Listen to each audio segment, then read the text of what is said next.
সৰকাৰি ঘৰ পোৱা প্রত্যেকজন ব্যক্তিয়ে পাব 20,000 টাকা। হয়, ঠিকই শুনিছে। নমস্কার, আপোনালোকে চাবলৈ আরম্ভ করেছে নগান ডিজিটাল ইউটিউব চ্যানেল। যদি আপনি সরকারি ঘর পাইছে নতুবা আপনার পৰিয়ালৰ কোনোবা সরকারি ঘর পাইছে তেতিয়াহলে আপনিও 20,000 টাকা লাভ করেছে। এই টাকা আপনি কেনেকৈ চেক কৰিব আৰু ক'ত গ'লে পাব সবিহে জনাম আজিৰ এই ভিডিঅ'টোতে। টাকা চেক কৰিব হলে আপোনালোকে মোবাইলত ক্ৰোমটো খুলি ল'ব আৰু টাইপ কৰিব জব কাৰ্ড আসাম বুলি লিখি সাৰ্চ বটনত ক্লিক কৰি দিব।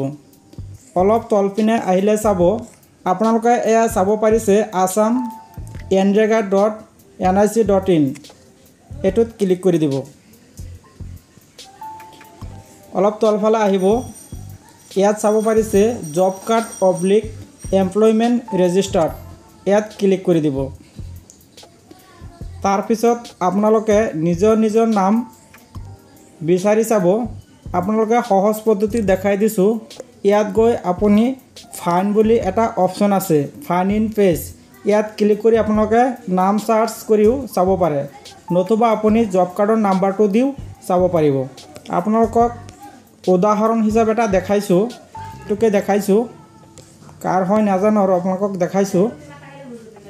এয়া চাব পাৰিব আপুনি কিমান বিল পাইছে, কিমান চনত পাইছে আৰু কিহৰ কাৰণে পাইছে, গোটেইখিনি তথ্য আপুনি দেখা পাব ইয়াত। আপোনালোকক দেখাইছোঁ, এয়া চাইছে এজনে কিন্তু আপোনালোকৰ ঘৰৰ বাবে বহুত টকা পাইছে। প্ৰথমতে আপোনালোকে পাইছে 3808, তাৰপিছত 3808 এনেকৈ কিস্তি পাইছে, 4টা-5টা কিস্তি পাইছে। টোটেল ইয়াত 15,946 টকা দেখাই আছে। কিন্তু আপোনালোকে নিজে চেক কৰিব আপোনাৰ কিমান টকা সোমাইছে। এইটো বিশেষকৈ আপোনাৰ 2023 চনত দেখাইছে, কিন্তু আপোনালোকে নিজৰ জব কাৰ্ডখন চেক কৰিলে কিমান ডেটত সোমাইছে আৰু কিমান টকা সোমাইছে গোটেইখিনি তথ্য সন্মুখত ওলাই আহিব আৰু আপোনাৰ 1 টকাও কোনেও পইচা মাৰি খাব নোৱাৰে।